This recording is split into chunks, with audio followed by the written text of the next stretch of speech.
ಹುಟ್ಟಿ ಬೆಳೆದಂತ ಏರಿಯಾಗೆ ಬಂದಿದ್ದೀವಿ. ಇವತ್ತು ನಿಮ್ಮ ಮನೆ ಹತ್ರ ಇದೀವಿ ನಾವು. ಸೊ ಇಲ್ಲಿ ನಿಮ್ಮ ಬಂಧುಗಳಿದ್ದಾರೆ.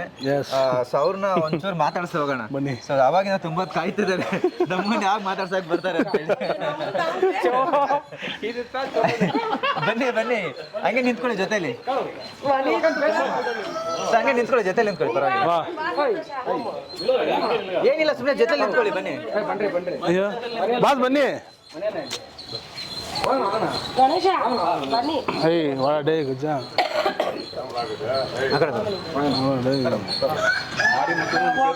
ವಾಮನಿ ನೀವೇರ ಸರ್,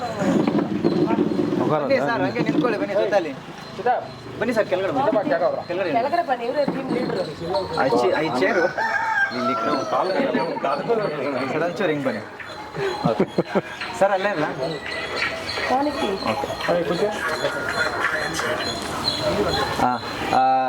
ಮಂಜು ಸರ್, ಇವತ್ತು ನಿಮ್ಮ ಬಂಧುಗಳ ಜೊತೆ ನಿಂತ್ಕೊಂಡಿದ್ದೀರಿ. ಸೊ ಮೇಡಮ್, ಮೊದಲನೇದಾಗಿ ಮಂಜು ಇವಾಗ ಡ್ರ್ಯಾಗನ್ ಮಂಜು ಆಗಿದ್ದಾರೆ. ಸೊ ಅವ್ರ ಬಗ್ಗೆ ಏನ್ ಹೇಳ್ತೀರಿ ಹೇಳಿ. ಬನ್ನಿ, ಪರವಾಗಿಲ್ಲ, ಸರ್. ಮಂಜು ಸರ್ ಬಗ್ಗೆ, ಮಂಜು ಸರ್ ಇಲ್ಲೇ ಹುಟ್ಟಿ ಬೆಳೆದಂತ ಅವರು ಇವತ್ತು ಈ ಸಿನಿಮಾದಲ್ಲಿ ಖಳನಾಯಕ ನಟನಾಗಿ ಮಾಡಿದ್ದಾರೆ ಭೀಮಾ ಸಿನಿಮಾದಲ್ಲಿ. ಸೊ ಏನ್ ಹೇಳ್ತೀರಿ ಅವ್ರ ಬಗ್ಗೆ? ಮಂಜು ಇವಾಗ ಡ್ರ್ಯಾಗನ್ ಮಂಜು ಆಗಿದ್ದಾರೆ. ನಾವು ಚಿಕ್ಕ ವಯಸ್ಸಿಂದ ನೋಡ್ತಾ ಇರುವ ಮಗು ಅದು ಇವಾಗ ನಮ್ಮ ಮುಂದೆ ಆಣೆ ಥರ ನಿಂತಿದೆ. ನಾನು ನನ್ನ ಮಗ ಮದನ್ ಅಂತ ಇವತ್ತು ಹೇಳಿದ್ದೀನಿ ಹೋದ್ವಾರನೇ. ನನ್ನ ಪರವಾಗಿ ಒಂದು 25 ಟಿಕೆಟು ನಾನು ಕರ್ಕೊಂಡೋಗಿ ಅವ್ರಿಗೆ ತಿಂಡಿಯಿಂದ ಕೊಡಿಸು ಎಲ್ಲ ಮಾಡೋಕ್ಕೆ ಸಿದ್ಧವಾಗಿದ್ದೀನಿ. Super sir. ನೀವು ನೋಡಿದಂಥ ಮಂಜು ಹೇಗಿದ್ರು ಸರ್ ಚಿಕ್ಕ ವಯಸ್ಸಲ್ಲಿ? ನಾನು ನೋಡುವಾಗ ಸ್ಕೂಲು ಮತ್ತು ನಮ್ಮ ಜೊತೆಲ್ಲ ಆಟ ಆಡ್ತಾರೆ. ನಮ್ಮ ಫ್ರೆಂಡ್ಸ್ ಎಲ್ಲ ಇದ್ರಲ್ಲ, ಅವ್ರ ಜೊತೆಲ್ಲ ನಾವೆಲ್ಲ ಇದು ಮಾಡಿ ಒಂದು ಏನು ಹೇಳೋದು, ಒಂಥರ ಖುಷಿಯಾಗಿ ಮಜಾ ಮಾಡ್ತಾ ಇರೋದು, ಕಾಮಿಡಿ ಮಾಡಿಸಿ ಆ ಥರ ಹುಡುಗ ಇವಾಗ ನಮ್ಮ ಮುಂದೆ ಬಂದು ನಿಂತ್ಕೊಳ್ಳೋದು ತುಂಬ ಒಂದು ಖುಷಿ ಆಗ್ತದೆ. ಅದರಿಂದ ನಾನು ಆಲ್ರೆಡಿ ಹೇಳಿದ್ದೀನಿ, ನಾನು ಇನ್ನೂ ಸಿದ್ಧವಾಗಿದ್ದೀನಿ ನೋಡೋಕ್ಕೆ. ಪಿಕ್ಚರ್ ಬರಬೇಕು, ಅದನ್ನು ನೋಡಿ. ಸಿನಿಮಾ ಭೀಮಾ ಸಿನಿಮಾಗೋಸ್ಕರ ಕಾಯ್ತಾ ಇದ್ದೀವಿ. ಓಕೆ ಸರ್, ಬನ್ನಿ ಬನ್ನಿ ಸರ್, ಬನ್ನಿ ಸರ್. ಹೇಳಿ ಮಂಜು ಸರ್ ಅವ್ರ ಬಗ್ಗೆ ಏನು ಹೇಳ್ತೀರಾ? ನಿಮ್ಮ ಬಂಧು, ನಿಮ್ಮ ಸ್ನೇಹಿತ ಅಂತ ಹೇಳ್ಬೋದು, ಅಣ್ಣ ತಮ್ಮಂದಿರು. ಮಂಜು ಬಂದ್ಬಿಟ್ಟು ಚಿಕ್ಕ ವಯಸ್ಸಿನ ಎಲ್ಲರಿಗೂ ನಮ್ಮ ತಮ್ಮಂದಿರ್ತಾರ ಅವರು. ಅವಾಗಿಂದಾನೆ ಒಂದು ಸ್ಟೇಜ್ಗೆ ಹೋಗೋದು ನಮಗೆಲ್ಲ ತುಂಬ ಖುಷಿ. ಆ ಫಿಲಮ್ ನೋಡ್ಬೇಕಂತ ನಮಗೂ ತುಂಬ ಆತುರದಿಂದ ಕಾಯ್ತಾ ಇದ್ದೀವಿ. ಅದೇ ಥರ ಎಲ್ಲರಿಗೂ ಒಂದು ಇದು ಮಾಡ್ತಾ ಇದ್ವಿ, ಬಂದು ನೋಡಿ ಫಿಲಮು ನೋಡಿ ಚೆನ್ನಾಗಿರುತ್ತೆ ಅಂತ ಸ್ವಲ್ಪ ಎಂಟರ್ಟೈನ್ ಮಾಡ್ತಾ ಇದ್ವಿ. ಸೊ ಸಿನಿಮಾದ ಟೀಸರು, ಸಾಂಗ್ಸ್ಗಳೆಲ್ಲ ನಾವು ನೋಡಿದ್ದೀವಿ. ಆ ಸಿನಿಮಾದಲ್ಲಿ ನೋಡಿದ್ರೆ ಮಂಜು ಅವ್ರನ್ನ ಭಯ ಆಗುತ್ತೆ ನಮಗೆಲ್ಲ. ಹೌದು. ಸೊ ನಿಮ್ಗೆ ಏನಿಸುತ್ತೆ? ಯಾಕಂದ್ರೆ ನೀವೆಲ್ಲ ಚಿಕ್ಕ ವಯಸ್ಸಿಂದ ನೋಡಿರೋರು. ಇಲ್ಲ, ನಾವು ಚಿಕ್ಕ ವಯಸ್ಸಿನ ಎಲ್ಲ ಥರನೂ ನೋಡಿದ್ದೀವಿ. ಒಂದು ಫಿಲಮಲ್ಲಿ ನೋಡುವಾಗ ಒಂದು ತುಂಬ ಖುಷಿಯಾಗಿದೆ. ಅದಂತೂ ಖುಷಿ ಇದೆ, ತುಂಬ ಖುಷಿ ಇದೆ. ಓಕೆ, ಮಾತಾಡಿ ಸರ್. ಬನ್ನಿ ಸರ್, ಇಲ್ಲಿ ಈ ಕಡೆ ಬನ್ನಿ. ಸರ್, ಮಂಜು ಸರ್ ಬಗ್ಗೆ ಏನು ಹೇಳ್ತೀರಿ? ನೀವು ನೋಡಿದಂಥ ಮಂಜು ಸರ್ ಈಗ ಹೇಗಿದ್ದಾರೆ, ಅವಾಗ ಹೇಗಿದ್ರು? ಮಂಜು ಅವರು ಇವಾಗ ನಿಮಗೆ ಡ್ರ್ಯಾಗನ್ ಮಂಜು ಆಗಿ ಪರಿಚಯ ಆಗಿದ್ದಾರೆ. ಬಟ್ ನಮ್ಗೆ ಗೊತ್ತಿರೋ ಮಂಜು ಬಂದ್ಬಿಟ್ಟು ಸೈಕಲ್ ತುಳ್ಕೊಂಡು, ಪೇಪರ್ ಹಾಕ್ಕೊಂಡು, ಜಿಮ್ಗೆ ಮೊಟ್ಟೆಗೆ ಕಷ್ಟಪಟ್ಟು ಅವರು ಬಾಡಿ ಬಿಲ್ಡಿಂಗ್ ಮಾಡೋ ಸ್ಟೇಜ್ಗೆ ತುಂಬ ಸ್ಟ್ರಗಲ್ ಅನುಭವಿಸಿ ರೇಂಜಿಗೆ ಬಂದಿದ್ದಾರೆ. ನಮ್ಮದು ಇದೆಲ್ಲ ತುಂಬ ಒಂದು ಕಡಿಮೆ ಅಂದರೆ ಒಂದು 15 ವರ್ಷದ ಹಿಂದೆ ಕನಸು ಇದು. ತುಂಬ ಇದಕ್ಕೆ ಆಡಿಷನ್ಗೆ ಹೋಗ್ತಾ ಇರ್ತಾರೆ, ಜೂನಿಯರ್ ಆರ್ಟಿಸ್ಟ್ ಆಗಿ ಮಾಡಿದ್ದಾರೆ. ಹೇಳಿದ್ರು ಗೊತ್ತಿಲ್ಲ, ತುಂಬ ಕಷ್ಟಪಟ್ಟಿದ್ದಾರೆ, ತುಂಬ ಚಾನ್ಸ್ಗಳು ಕೇಳ್ತಾ ಇದ್ದಾರೆ. ನಮಗೊಂದು ಮಗು ಇಲ್ದಿರೋ ಮನೆಯಲ್ಲಿ ಒಂದು ಮಗು ಹುಟ್ಟಿದ್ರೆ ಎಷ್ಟು ಸಂತೋಷ, ಆ ಥರ ಸಂತೋಷವಾಗ್ತಿದೆ. ಏನು ತುಂಬ ಕಾತರದಿಂದ ಕಾಯ್ತಿದ್ದೀವಿ August 9th. ನಮ್ಮದು ಒಂಥರ ಹಬ್ಬ ಥರ ಇರುತ್ತೆ. ನಮ್ಮ ಕಡೆಯಿಂದ ಒಂದು ವ್ಯಕ್ತಿ ಆ್ಯಕ್ಚುಲಿ ನಾನು ಸಿನಿಮಾಗಳಲ್ಲಿ ಮಾಡಿದ್ದೀನಿ ಮತ್ತು ರಾಜಕೀಯದಲ್ಲಿ ಇದ್ದೀನಿ. ಒಂದು ಇಂಟರ್ವ್ಯೂ ತೊಗೊಳ್ಳೋದು, ಒಂದು ಬೈಟ್ ತೊಗೊಳ್ಳೋದು ಎಷ್ಟು ಕಷ್ಟನ ನನಗೆ ಗೊತ್ತಿದೆ. ಬಟ್ ನಮ್ಮಲ್ಲಿ ಒಬ್ಬ ವ್ಯಕ್ತಿಗೆ ಇದು ಸಿಕ್ಕಿರೋದು ನಾನು ನೋಡಿ ಡೈಲಿ ಕೆಲವೊಂದು ವ್ಯಕ್ತಿಗಳು ಅವ್ರ ಹತ್ರ ಫೋಟೋ ಇಟ್ಕೊಳ್ಳೋದು, ಆಟೋಗ್ರಾಫ್ ತುಂಬ ಸಂತೋಷ ಕೊಟ್ಟಿದೆ ಈ ಥರ ವಿಷಯ. ಮತ್ತೊಮ್ಮೆ ವಿಜಯ್ ಸರ್ ಅವರಿಗೆ ತುಂಬ ಥ್ಯಾಂಕ್ಸು. ಒಂದು 200ಕ್ಕಿಂತ ಮೇಲೆ ಹೆಚ್ಚು ಕಲಾವಿದರಿಗೆ ಈ ಸಿನಿಮಾದಲ್ಲಿ ಅವರು ಚಾನ್ಸ್ ಕೊಟ್ಟಿದ್ದಾರೆ. ಇನ್ನು ಮುಂದೆನೂ ಬರೋರಿಗೆ ನಮ್ಮ ಥರ ಸ್ಲಮ್ಗಳಲ್ಲಿ ಇರಲಿ, ತುಂಬ ಟ್ಯಾಲೆಂಟ್ ಇರೋರು ಇರಲಿ. ನಮ್ಮ ಏರಿಯಾದಲ್ಲಿ ತುಂಬ ಜನ ಮ್ಯೂಸಿಕ್ ಮಾಡ್ತಾರೆ, ಶಾರ್ಟ್ ಫಿಲ್ಮ್ಸ್ ಮಾಡ್ತಾರೆ, ಆ್ಯಕ್ಟಿಂಗ್ ಮಾಡ್ತಾರೆ. ಬಟ್ ಅವ್ರಿಗೆ ಮುಂದೆ ಎತ್ಕೊಂಡು ಹೋಗೋಕ್ಕೆ ಯಾವುದೇ ಆಪರ್ಚುನಿಟೀಸ್ ಇಲ್ಲ. ಸೊ ಅದನ್ನು ವಿಜಯ್ ಸರ್ ಮಾಡ್ತಾರೆ ಅನ್ನೋ ನಂಬಿಕೆ ಇದೆ. Thank you sir. ಖಂಡಿತ ವಿಜಯ್ ಸರ್ ಇಂಥವ್ರನ್ನೇ ಹುಡುಕಿ ಅವ್ರ ಸಿನಿಮಾಗಳಿಗೆ ಹಾಕ್ಕೊಂಡು ಅವ್ರು ಅವಕಾಶ ಕೊಡ್ತಿದ್ದಾರೆ. ಈಗ ಈ ಏನು ಇವಾಗ ಡ್ರ್ಯಾಗನ್ ಮಂಜು ಇದ್ದಾರೆ, ಸೊ ಅದಕ್ಕೆಲ್ಲ ಕಾರಣ ವಿಜಯ್ ಸರ್. ವಿಜಯ್ ಸರ್ ಬಗ್ಗೆ ಏನು ಹೇಳ್ತೀರಾ? ಅಂತ ಒಂದು ಒಳ್ಳೆ ಕ್ಯಾರೆಕ್ಟ್ರು, ಸೊ ಆ ಥರ ಒಂದು ತೋರಿಸಿರೋ ರೀತಿ, ವಿಜಯ್ ಸರ್ ಬಗ್ಗೆ ಏನು ಹೇಳ್ತೀರಾ? ವಿಜಯ್ ಸರ್ನು ತುಂಬ ವರ್ಷದಿಂದ ನೋಡ್ತಾ ಇದ್ದೀವಿ ನಾವು. ನಾನು ಒಂದು ಹಾಸ್ಪಿಟಲ್ ಕೆಲಸ ಮಾಡ್ತಿದ್ದೆ, ಅವಾಗಿಂದ ನೋಡ್ತಿದ್ದೀನಿ. ಮತ್ತು ಅಣ್ಣ ಜೊತೆ ಬಂದಮೇಲೆ ವರ್ಕೌಟ್ ಬರೋರು ನಮ್ಮ ಕಡೆ. ಹಂಗೆ ಮಂಜು ಅವ್ರನ್ನ ಮೋಲ್ಡ್ ಮಾಡಿರೋದು ವಿಜಯ್ ಸರ್. ಅಂದರೆ ನೀನು ಯಾವ ಥರ ಫೇಸ್ ಮಾಡ್ಕೋಬೇಕು, ನಿಮ್ಗೊಂದು ಕಾಲ್ ಬಂದರೆ ಯಾವ ಥರ ಮಾತಾಡ್ಬೇಕು, ನೀನು ಸುಮ್ಮನೆ ಎಲ್ಲೂ ಹೋಗಿ ಸಿಕ್ಕಾಕೋಬಾರ್ದು. ನಿಮ್ಮ ಫೇಮ್ನ ಹೊಡಿಯೋಕ್ಕೆ ತುಂಬ ಜನ ಇರ್ತಾರೆ. ಬೆಳೀತಾ ಬೆಳೀತಾ ಕಾಲಿಲಿಕ್ಕೆ ಶುರು ಮಾಡಿ ತುಂಬ ಅಂದರೆ ತುಂಬ ಮೋಲ್ಡ್ ಮಾಡಿದ್ದಾರೆ. How to face the camera, ನೀನು ಹೆಂಗೆ ಅದನ್ನು ಯೂಸ್ ಮಾಡ್ಕೋಬೇಕು, ತುಂಬ ಅಂದರೆ ತುಂಬ ಹೇಳ್ಕೊಟ್ಟಿದ್ದಾರೆ ಸರ್. ಈ ಥರ ಮಾಡೋದು ತುಂಬ ಕಷ್ಟ. ನನಗೂ ಚಾನ್ಸ್ ಸಿಕ್ಕಿತ್ತು, ಆದರ್ಶದಲ್ಲಿ ಒಂದು ಸಣ್ಣ ರೋಲ್ ಮಾಡಿದ್ದೆ. ಬಟ್ ಇವ್ರಿಗೆ ವಿಜಯ್ ಸರ್ ಮಾಡೋದು ದೊಡ್ಡ ಲೈಫ್. ಆ್ಯಕ್ಚುಲಿ ಈ ಫೇಮ್ ಬರಬೇಕಾದ್ರೆ ನಿಮಗೆಲ್ಲ ಗೊತ್ತಿರುತ್ತೆ, ಒಂದು 10 ವರ್ಷ ಕಷ್ಟಪಡಬೇಕಾಗಿತ್ತು. ಮ್ಯಾಕ್ಸಿಮಮ್ ಒಂದು 10 ವರ್ಷ ಆದರೂ ಬೇಕಾಗಿರುತ್ತೆ. ಬಟ್ ಅಷ್ಟು ಬೇಗ ಅವ್ರು ಬಂದರೆ ಎಷ್ಟು ವ್ಯೂಸ್ ಹೋಗ್ತಿದೆ, ಎಷ್ಟು ಲೈಕ್ಸು, ಶೇರ್ಸು, ಒಂಥರ ನಮಗೆ ಒಂಥರ ಭ್ರಮೆ ಇದು, ಇದೆಲ್ಲ ನಡ್ಬಿಡುತ್ತಾ ಇಷ್ಟು ಬೇಗ ಅನ್ನೋದು. ಅದಕ್ಕೆ ವಿಜಯ್ ಸರ್ ಒಬ್ಬರೇ ಕಾರಣ. ಇನ್ನೂ ಅವ್ರು ತುಂಬ ಮಾಡಬೇಕು ಅನ್ನೋದು ಆಸೆ. ಒಳ್ಳೆ ಪ್ರಾಜೆಕ್ಟ್ಸ್ ನಮ್ಮ ಮಂಜು ಅವ್ರಿಗೆ ಕೊಡಲಿ ಅಂತ ನಾವು ದೇವ್ರ ಹತ್ರ ಇದು ಮಾಡ್ತೀವಿ. ಭೀಮಾ ಸಿನಿಮಾದ ಆಲ್ಮೋಸ್ಟ್ 4 ಹಾಡು ಬಿಡುಗಡೆ ಆಗಿದೆ ಸರ್. ನೀವೆಲ್ಲ ಕೇಳಿರ್ತೀರಿ, ಬ್ಯಾಡ್ ಬಾಯ್ಸ್ ಸಾಂಗ್ ಕೇಳಿರ್ತೀರಿ, ಮೊನ್ನೆ ಬೂಮ್ ಬೂಮ್ ಬ್ಯಾಂಗ್ಳೂರ್ ಅಂತ ಸಾಂಗು, ಆಮೇಲೆ ಸುಮಾರು ಸಾಂಗ್ಗಳೆಲ್ಲ ತುಂಬ ರೀಲ್ಸ್ ಟ್ರೆಂಡಿಂಗಲ್ಲಿದೆ. ಸೊ ನಿಮ್ಗೆ ಯಾವ ಸಾಂಗ್ಸ್ಗಳು ಇಷ್ಟ? ನಮ್ಗೆ ಎಲ್ಲಾನು ಇಷ್ಟ ಆಯ್ತು. ಮೊನ್ನೆ ಅಕ್ಕ ಹೇಳ್ತಿದ್ರು ಸೈಕ್ ಸಾಂಗ್, ಅವರು ಯಾವ್ದೇ ಏರಿಯಾಗ ಹೋಗಿದ್ದಾರೆ, ಬ್ಯಾಂಡ್ ಸೆಟ್ ಅವ್ರ ಟೀಮ್ ಇರುತ್ತಲ್ಲ, ಅವರೆಲ್ಲ ಆಗ್ಬಿಟ್ಟು ಅವಾಗ ಜಸ್ಟ್ ರಿಲೀಸ್ ಆಯ್ತಂತ ಸಾಂಗ್ಸ್. ಅಕ್ಕ ಶೇರ್ ಮಾಡ್ತಿದ್ರು ನನ್ನ ಹತ್ರ. ತುಂಬಾ ಎಂಜಾಯ್ ಮಾಡಿ, ಅಲ್ಲಿ ರೋಡ್ಗಳಿರೋರು, ದೊಡ್ಡವರು, ತುಂಬಾ ಚಿಕ್ಕವರು, ಮಕ್ಕಳು ತುಂಬಾನೇ ಎಂಜಾಯ್ ಮಾಡ್ತಿದ್ದಾರೆ. ಅದೇ ನಮ್ಗೆ ಹೇಳ್ದಂಗಲ್ಲ, ಇನ್ನೇನು ನಾವೇ ನಟನೆ ಮಾಡಿರಂಗೆ, ನಮ್ದೇ ಸಿನಿಮಾ, ನಾನೇ ಅಲ್ಲಿ ಬಂದ್ಬಿಟ್ಟಿದ್ದೀನಿ, ನನಗೆ ಆ ಥರ ತುಂಬ ಸಂತೋಷ. ಸಾಂಗ್ಸ್ ಬೇರೆ ಲೆವೆಲ್ ಇಟ್ಟಾಗಿದೆ. Definitely it will rock. This movie rock ಮಾಡೇ ಮಾಡುತ್ತೆ. ಆಗ ನಂಬಿಕೆ ನಮಗಂತೂ ತುಂಬಾನೇ ಇದೆ. ಓಕೆ ಮಂಜು ಸರ್, ಬಹಳ ಖುಷಿ ಆಯಿತು. ನಿಮ್ಮ ಈ ಒಂದು ಪ್ರೀತಿಗೆ ಏನು ಹೇಳ್ತೀರಿ ಸರ್? ಖಂಡಿತ ಇದು ಇದು ಇದು ಶಾಶ್ವತ. ಇದು ಏನು ನಾವು ನೋಡ್ತೀವಿ, ಇದೆಲ್ಲ ಶಾಶ್ವತವಾಗಿ ಇರುತ್ತೆ. ಶಾಶ್ವತವಾಗಿ ನಾವು ತಕ್ಕಿಸ್ಕೋಬೇಕು ಇದನ್ನು. ಹೆಂಗೆ ಇದೇ ಥರನೇ ಇದು. ಇವಾಗ ಏನೋ ಹೆಸರು ಬಂತು, ಇನ್ನೊಂದು ಬಂತು, ಬಂದು ಅದನ್ನು ಏನೋ ಹೇಳ್ತಾರಲ್ಲ, ಶೋ ಆಫ್ ಮಾಡೋದು, ಅದೆಲ್ಲ ಇಲ್ಲದೆ ಹಿಂಗೆ ಆಯಿತು. ಇನ್ನೇನು ನಾನು ವಿಜಯ್ ಸಾರ್ಗ ಹತ್ರ ಫಸ್ಟು ಹೇಳಿದೆ, ಅದು ಸೋತು ಸೆತ್ತೋಗಿದ್ದೀನಿ ನಾನು. ನಾವೇನು ಸಕ್ಸಸ್ ನೋಡಿಲ್ಲ, ಇವಾಗ ಬಂದಿರೋದು ಇದೇ ಸಕ್ಸಸ್. ನಾವು ಇದನ್ನು ಬಂದ್ಬಿಟ್ಟು ನಾವು ಸೋತಾಗ ಎಷ್ಟು ಬೇಜಾರು, ಎಷ್ಟು ಪೊಲೇಟಾಗಿ ಇದ್ಬಿಡ್ತೀವೋ, ಗೆದ್ದಾಗಲೂ ಅದೇ ಪೊಲೇಟಲ್ಲಿ ಇದ್ಕೊಂಡು, ಅದೇ ಮನೆತನ, ಅದೇ ಒಂದು ಇದಾಗಿ ಇದ್ಕೊಂಡ್ರೆ ನಮಗೆ ಬರೋ ನೆಕ್ಸ್ಟ್ ಗೆಲುವು ನಮ್ಮನ್ನ ಆ ಮದ್ದಿಗೆ ತೊಗೊಂಡೋಗಲ್ಲ. ಸೊ ಹಿಂಗೆ ಇರ್ಬೇಕು ಅಂದ್ರೆ ನಾವು ಗೆಲ್ಬೇಕಂದ್ರೆ ಇದು ನಾವು ಕಾಪಾಡ್ಕೊಂಡು ಬರ್ಬೇಕಂತ ಹೇಳ್ತಿದ್ದೀರಿ ಈ ಒಂದು ಪ್ರೀತಿ ವಿಶ್ವಾಸನ. ಹೌದು, ನಿಜ ಅಲ್ವಾ? ಹೌದು ಸರ್. ಸೊ ಖಂಡಿತ ಅವರು ಕೂಡ ಸಿನಿಮಾ ಮೇಲೆ ಬಹಳ ನಿರೀಕ್ಷೆ ಇಟ್ಕೊಂಡಿದ್ದಾರೆ. ಹೌದು ಆಲ್ಮೋಸ್ಟ್ ಇವಾಗ ಅವರು ಒಂಥರ ಬ್ಯಾನರ್ ಹೊಡಿಯೋಣ, ಅಲ್ಲಿ ಕಟೌಟ್ ಹಾಕೋಣ, ಮತ್ತೆ ಹೂವಾರ ನೀನು ಹಂಗೆ ಬರಬೇಕು, ನಿನ್ನ ಡ್ರೆಸ್ಸಿಂಗ್ ಹಿಂಗೆ ಮಾಡ್ಕೊಂಡು ಬಾ. ಸೊ ಲೈಕ್ ಎಲ್ಲರೂ ಅವ್ರವ್ರ ಎಕ್ಸ್ಪೀರಿಯನ್ಸ್ ಶೇರ್ ಮಾಡ್ತಾ ಇದ್ದಾರೆ. ಆ್ಯಕ್ಚುಲಿ ಎಲ್ಲಾನು ತೊಗೊತಾ ಇದ್ದೀನಿ, ಯಾಕಂದ್ರೆ ನಾನೆಲ್ಲೋ ಮಿಸ್ ಮಾಡಿರ್ತೀನಿ.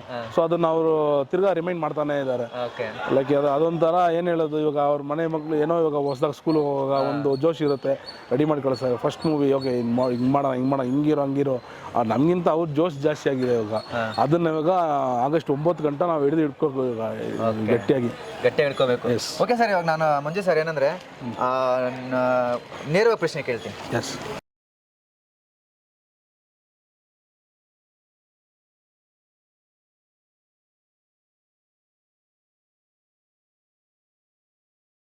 ಆಗಿದೆಯಾ ನಿಮ್ಮ ಲೈಫಲ್ಲಿ?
ಇದೇ ಇಂಡಸ್ಟ್ರಿ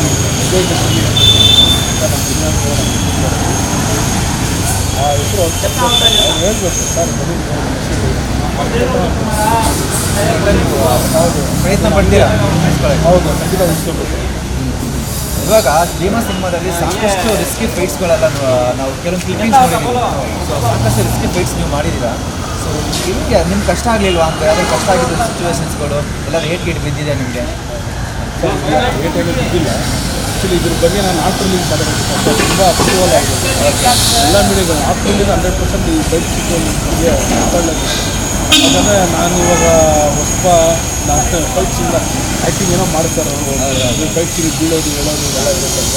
ಸೊ ಇದ್ರ ಬಗ್ಗೆ ತುಂಬಾ ಒಂದು ಮೈಂಡಲ್ಲಿ ಇಟ್ಕೊಂಡಿರ್ತಾರೆ ಏನೋ ಆಗ್ಬೇಕಾ ಕಾರ್ಯಕ್ರಮವಾಗ ಅವ್ರ ಮಕ್ಕಳು ಅವರೇ ತಂದೆ ಬರ್ತಾರೆ ಹೆಂಗೆ ಟ್ರೀಟ್ ಮಾಡ್ಬೇಕು ಆ ಥರ ತುಂಬಾ ಕನ್ಸರ್ನಾಗಿ ಟ್ರೀಟ್ ಮಾಡ್ತಾರೆ ಕನ್ಸರ್ ಇನ್ನೊಂದು ತುಂಬ ಹುಷಾರಾಗಿ ಮಾಡ್ತಿದ್ದಾರೆ.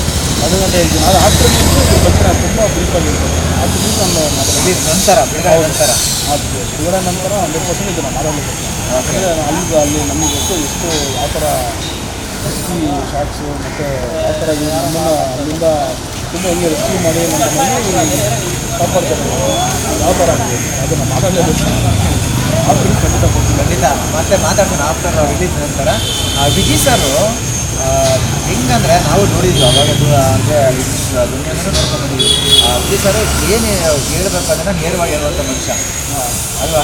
ನೇರವಾಗಿ ಹೇಳುವಂಥ ಮನುಷ್ಯ ಏನೇ ಆಗಲಿ ನಿಜ ನೇರವಾಗಿ ಹೇಳುವಂಥ ಸ್ಟ್ರೈಟ್ ಫಾರ್ವರ್ಡ್ ವ್ಯಕ್ತಿ ಅವರು. ಸೊ ಸೆಟ್ಟಲ್ಲೆಲ್ಲ ಯಾವ ಥರ ಇರ್ತಿದ್ರು ಅಂದರೆ ಹುಡುಗರನ್ನೆಲ್ಲ ಯಾವ ಥರ ಮೇಂಟೈನ್ ಮಾಡ್ತಿದ್ರು? ಅವ್ರ ಕೋಪದಿಂದ ಅಥವಾ ಪ್ರೀತಿಯಿಂದ ಹೇಳ್ತಿದ್ರು ತಿಂತಿದ್ರ ನಿಮ್ಮನ್ನೆಲ್ಲ ಅಂತ? ಸರ್ ಭಯಂಕರ ಪ್ರೀತಿಯಿಂದ ಹೇಳ್ಬೇಕು, ಪ್ರೀತಿಯಿಂದ ಇರ್ತಾರೆ. ಎಲ್ಲಿ ಕೋಪ ಕೊಡಬೇಕು ಅಲ್ಲಿ ಕೋಪ ಕೊಡ್ತಾರೆ. ಅದು ಲವಬಲ್ ಕೋಪ ಅದನ್ನು ನಾವು ಅಷ್ಟೋಬಾರ್ದು. ನೋಡಿ ಇವಾಗ ಒಂದು ಡೈರೆಕ್ಟರ್ ಅವರು ಮನುಷ್ಯನೇ ಮನುಷ್ಯರು 6 ಗಂಟೆ ಸ್ಟಾರ್ಟ್ ಮಾಡ್ತಾರೆ. ಬೆಳಗ್ಗೆ ಫುಲ್ ಮುಗಿಯುತ್ತೆ, ನೈಟ್ ಫುಲ್ ಮುಗಿಯುತ್ತೆ, ತಿರ್ಗಿ 6 ಗಂಟೆ ತನಕ ಹೋಗ್ತೀವಿ. ಅದನ್ನು ಹ್ಯಾಂಡಲ್ ಮಾಡ್ಕೊಂಡು ಅಷ್ಟು ಪೇಷನ್ಸ್ ಆಗಿತ್ತು, ಅಷ್ಟು ಇದಾಗಿತ್ತು. ಎಲ್ಲಿ ಬೇಕೋ ಎಲ್ಲಿ ಕೆಲಸ ಆಗಬೇಕಾ ಕೇಳಿದ್ರೆ ಅಲ್ಲಿ ಇರ್ತಾರಲ್ಲ. ನಾವು ಹಂಗೆ ಇರ್ತೀವಿ, ನೀವು ಹಂಗೆ ಇರ್ತೀರ, ಅವ್ರು ಹಂಗೆ ಇರ್ತಾರೆ. ನೋಡಿ ನಮಗಂತ ನಾವು ಆರ್ಟಿಸ್ಟು ಅವ್ರು ಹೇಳ್ಕೊಡ್ತೀವಿ. ಆ್ಯಕ್ಟಿಂಗ್ ಅವ್ರು ಹೇಳ್ಕೊಡ್ತಾರೆ. ಅಲ್ಲೇ ಕೆಲಸಲ್ಲ ಅವ್ರು ಆ್ಯಕ್ಟಿಂಗ್ ಅವ್ರು ಹೇಳ್ಕೊಡ್ತಾರೆ. ಆ್ಯಸ್ ಎ ಮಿರರ್ ನಾವು ಮಾಡ್ತಾರೆ. ಅದನ್ನ ಕಾಪಿ ಪೇಸ್ಟ್ ಮಾಡ್ತಾರೆ. ಅಲ್ಲಿ ಬುದ್ಧಿ ಹೋಗ್ತದೆ. ನಾಳೆ ಶಾರ್ಟಿಗೆ ಏನು ಸ್ಟಿಕ್ಸ್ ಏನು ಹೇಳಾಗ್ತದೆ ಇದನ್ನೆಲ್ಲ ಪ್ರಿಪೇರ್ ಮಾಡಬೇಕು ಸರ್. ಹೋಗಿ ಪ್ರಿಪೇರ್ ಮಾಡ್ಕೊಂಡು ಇವತ್ತು 1 ಗಂಟೆಗೆ ಹೋದ್ರು 2 ಗಂಟೆಗೆ ಹೋದ್ರು ನಾಳೆ 5 ಗಂಟೆಗೆ ಅವ್ರು ಎತ್ತಬೇಕು. ಅವ್ರು ಮಲಗ್ತಾರೋ ಇಲ್ವೋ ನಮ್ಗೆ ಬೇಡ. ಅದು ನಮಗೆ ನಮ್ಮ ಅವ್ರು ಫೋನ್ ಮಾಡಿದ್ರೆ ಬರ್ತಿದ್ದಿಲ್ಲ. ಅವ್ರು ನಾಳೆ ಎಲ್ಲ ಪ್ರಿಪ್ರೇಷನ್ ಮುಗಿಸ್ಕೊಂಡು ಬರಬೇಕು.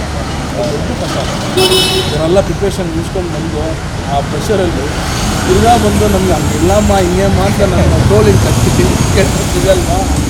ಅದು ಏನು ಅದು ಹೇಳೋಕ್ಕಾಗಲ್ಲ. ಎಕ್ಸ್ಪೀರಿಯನ್ಸ್ ತುಂಬ ನಾವು ಒಂಥರ ಅಂದ್ಬಿಡೋದು ಮಾಡಬೇಕು ಇವಾಗ ಅಂತ ಎಲ್ಲೋ ಒಂದು ಕಡೆ ಬಿಟ್ಟಿದ್ದೀವಿ.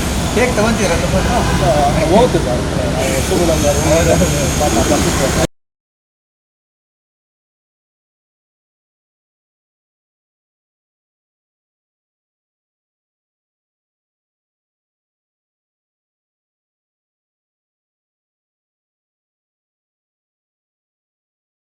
ಆ ಸಾಂಗಲ್ಲೇ ಒಂದು ಎಂಡಿಂಗಲ್ಲಿ ಬರುತ್ತೆ. ನೀವು ವಿಜಯ್ ಸರ್ ಹೇಳ್ತಾರೆ, ಓ ಇಂಗ್ಲೀಷ್ ಮೀಡಿಯಮ್ ಯಾರೋ ನಂದೇ ಕನ್ನಡ ಸ್ಟೇಡಿಯಂ ಅಂತೇಳಿ. ಸೊ ಯಾರು ನಿಮ್ಗೇನಾದ್ರು ಹೇಳ್ತಾರಂತ ಅದು ಫಿಲಮ್ ನೋಡೋದು ಗೊತ್ತಾಗುತ್ತೆ. ಮನೇಲಿ ಏನು ಬಿಟ್ಕೊಳಲ್ಲ ಇಲ್ಲ ಬೇಡ ಸರ್. ಯಾಕಂದರೆ ಇಷ್ಟು ದೂರ ನಮ್ಗೆ ನೋಡಿ ಇವಾಗ ನೀವೆಲ್ಲ ಈಗ ಮೀಡಿಯಾ ಬಂದು ಇಷ್ಟು ದೂರ ಬಂದು ನಮಗೋಸ್ಕರ ರೋಡಲ್ಲಿ ನಮಗೋಸ್ಕರ ಇಷ್ಟು ನಿಮ್ಮ ಟೈಮ್ ಸ್ಪೆಂಡ್ ಮಾಡಿ ಇಷ್ಟೆಲ್ಲ ಮಾಡಿಕೊಟ್ಟಿದ್ದಾರೆ ಸರ್. ಸಾರ್ಗೆ ನಾನು ಇನ್ನೂ ಮಾಡ್ಕೊಡ್ಬೇಕಲ್ಲ. ಸೊ ಹಂಗಾಗಿ ಅದನ್ನು ಸ್ವಲ್ಪ ಹೈಡ್ ಮಾಡೋದಾಗುತ್ತೆ. ಐದು ಮಾಡಬೇಕು ಖಂಡಿತ ಖಂಡಿತ. ಇದೇ ವಿಚಾರ ಇನ್ನೊಂದು ಪ್ರಶ್ನೆ ಕೇಳೋದು ಅನ್ಕೊಂಡೆ, ಬಟ್ ನೀವು ಬೇಡ ಅಂತ ಹೇಳ್ತಿದ್ದೀರಾ. ಇನ್ನೊಂದು ಡೈಲಾಗ್ ಬರುತ್ತೆ ಅದರಲ್ಲಿ. ಸೊ ಹೆಂಗೆ ಅಂದರೆ ಲೋ ಮರಿ ಇನ್ನೊಂದು ಏರಿಯಾಗೆ ಎಂಟ್ರಿ ಕೊಡಬೇಕಂದ್ರೆ 2 ಪ್ಯಾಕಪ್ ಹಾಕೊಂಡೇ ಬರೋದು ಅಂತ ಹೇಳ್ತಾರೆ. ಅದು ನಿಮ್ಗೇನದು ಅದನ್ನು ಗೊತ್ತಿಲ್ಲ ಸರ್. ನನ್ನ ಏನಂತ ಗೊತ್ತಿಲ್ಲ. ಅದು ಡೈಲಾಗ್ ನಾನು ಇದರಲ್ಲಿ ಕೇಳಿದ್ದು, ನಾನು ಟಿ ವಿಯಲ್ಲಿ ನೋಡಿದ್ದೆ. ಗೊತ್ತಿಲ್ಲ ಯಾರಿಗೆ ಹೇಳ್ತಾರೆ ಅಂತ ಗೊತ್ತಾಗ್ತಾ ಇಲ್ಲ. ಸಿನಿಮಾ ನೋಡ್ಬೇಕಂತ ಹೇಳ್ತೀರಾ? ಯಾರು ಹೇಳ್ತಾರಂತ ನಾವು ಒಂದು 50 ಜನ ಕರ್ಕೊಂಡು ಹೋಗ್ಬಿಟ್ಟಿದ್ದೆ. ಯಾರು ಹೇಳ್ತಾ ಇದ್ದಾರೆ ಬನ್ನಿ ಅಂತ. ಅವಾಗ ಕುತ್ಕೊಂಡು ನೋಡಿದಾಗ ಅವಾಗ ಗೊತ್ತಾಗುತ್ತೆ ಓ ಥಿಯೇಟರ್ ಯಾರು ಇವ್ರು ಹೇಳಿರೋದು ಅಂತ ಅವಾಗ ಗೊತ್ತಾಗುತ್ತೆ. ನಾವು ಹೇಳ್ಬಿಟ್ರೆ ಅದು ನಮ್ಗೆ ಗೊತ್ತಿಲ್ದಿರೋ ವಿಷಯ, ಗೊತ್ತಿಲ್ದಿರೋ ವಿಷಯನ ಗೊತ್ತಿಲ್ಲ ಅಂತ ಒಪ್ಕೊಳ್ಬೇಕು. ಗೊತ್ತಿರೋ ವಿಷಯನ ಸ್ಟ್ರಾಂಗ್ ಆಗಿರ್ಬೇಕು. ಸೊ ಅದು ಮಾತ್ರ ಗೊತ್ತು ನಮಗೆ. ಸೊ ನಮ್ಗೆ ಗೊತ್ತಿಲ್ಲ ಅದು ಯಾರು ಹೇಳ್ತಾರೆ ಏನಂತ ಹೇಳಿ. ತುಂಬ ಸಲ ಹೋಗಿ ನೋಡಿದ್ರೆ ನಮಗೂ ಅವಾಗ ಥಿಯೇಟ್ರ್ ಗೊತ್ತಾಗುತ್ತೆ. ಓಕೆ ಸರ್, ಇನ್ನೇನು ನಾವು ಮುಗಿಸುವ ಹಂತದಲ್ಲಿ ಇದ್ದೀವಿ. ಸೊ ಭೀಮಾ ಆಗಸ್ಟ್ 9ಕ್ಕೆ ರಾಜ್ಯಾದ್ಯಂತ ಬಿಡುಗಡೆ ಆಗ್ತಿದೆ. ಸೊ ಇಡೀ ರಾಜ್ಯದ ಜನಗಳು ಕೂಡ ಕುತೂಹಲದಿಂದ ಕಾಯ್ತಿದ್ದಾರೆ. ನಾನು ಜೊತೆಗೆ ನೀವು ಕೂಡ ತುಂಬ ಕಾಯ್ತಿದ್ದೀರಿ.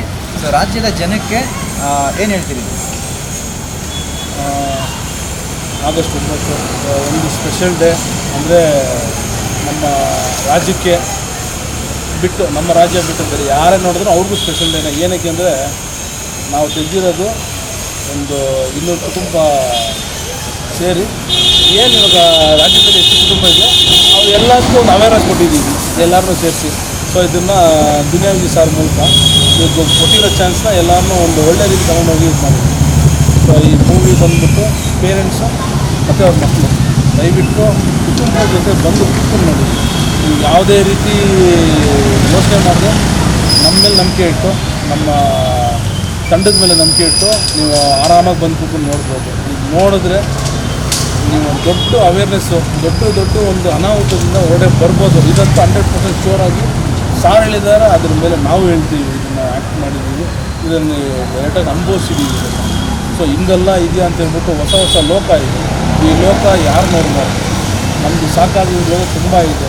ಓದು ಮತ್ತು ಕೆಲಸ ಮತ್ತು ಈ ಏನಿದೆ ಇವಾಗ ನಾವು ಟೇಕ್ ಕೇರ್ ತೊಗೊಳೋದು ತುಂಬ ದೊಡ್ಡ ಸಮಾಜದಲ್ಲಿ ದೊಡ್ಡ ವಿಷಯ ಇದೆ. ಅದನ್ನು ಬಿಟ್ಟು ಬೇರೆ ಯಾವುದೋ ಟ್ರ್ಯಾಕ್ಗೆ ಹೋಗಿ ನಮ್ಮನ್ನು ಕೆಡಿಸ್ಕೊಂಡು ಈ ಸಮಾಜವನ್ನು ಕೆಡಿಸ್ಕೊಂಡು ಹೋಗೋದನ್ನು ಖಂಡಿತ ನಿಲ್ಲಿಸ್ಬೇಕು. ಅದನ್ನು ಬಂದ್ಬಿಟ್ಟು ನಾವು ನೇರವಾಗಿ ನಮ್ಮ ಸಿನಿಮಾ ತಂಡದ ಮೂಲಕ ಥಿಯೇಟ್ರ್ಗಳಲ್ಲಿ ಬಂದು ನಾವು ನಿಮಗೋಸ್ಕರ ಬಂದು ಕಾಯ್ತಾ ಇರ್ತೀವಿ.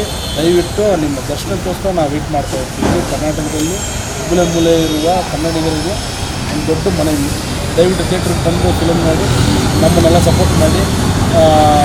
ನಾವು ಮಾಡೋ ದೊಡ್ಡ ಟರ್ನಿಂಗ್ ಪಾಯಿಂಟಿಗೆ ನೀವೇ ಬಂದ್ಬಿಟ್ಟು ಸೂಚಿಸಬಾರ್ದು.